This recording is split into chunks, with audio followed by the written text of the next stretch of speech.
ক্রেতা যুগে আমি একটা ভিডিও পোস্ট করেছিলাম, যেখানে বলেছিলাম এই কেকটার প্রাইস বলতে পারলে তোমাদেরকে একটা ফ্রি গিফট করা হবে। তো সময়ের চাপে পেরে উঠিনি রিপ্লাই ভিডিও করার জন্য। তো আজকে এসছি আমি তোমাদেরকে এই কেকের রিপ্লাই ভিডিও দেবো, যে সেই দিন উত্তরটা কে ঠিকঠাক দিয়েছিল আর কে ফ্রি গিফটটা পেয়েছে। অনেকে আমাকে বলেছে যে রিপ্লাই ভিডিও কবে দেবে, কে জিতলো।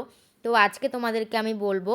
তো সেই ভিডিওতে অনেকেই কমেন্ট করেছে, কিন্তু সবার নাম তো নেওয়া সম্ভব নয়। তো যে উত্তর দিয়েছে ঠিকঠাক তার নাম তো নেবো, আর যে কিছুটা যেতে পেরেছে তার নামও নেবো। এখানে প্রিয়াঙ্কা হালদার বলে যে দিদিটা আছে, সেও মানে কিছুটা গিয়েছে, বাট ঠিক উত্তরটা দিতে পারিনি। তারপরে অনেকে তো অনেক রকম উত্তর দিয়েছে, বাট তারা অনেকটা দূরে দূরে, কারণ যার যে ধারে কাছে আছে তার নামটাই আমি নিচ্ছি।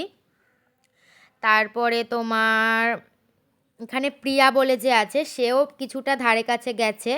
তো এখানে জিনা রয় বলে যে আছে, সেও কিছুটা ধারে কাছে গেছে, বাট ঠিকঠাক উত্তর দিতে পারেনি। তো এখানে ঠিকঠাক উত্তর দিয়েছিল আমার হাজব্যান্ড, তো তাকে আমি ফ্রি গিফট করেছি, কেক তাকে দিয়েছি, সেই ভিডিওটা করা হয়নি।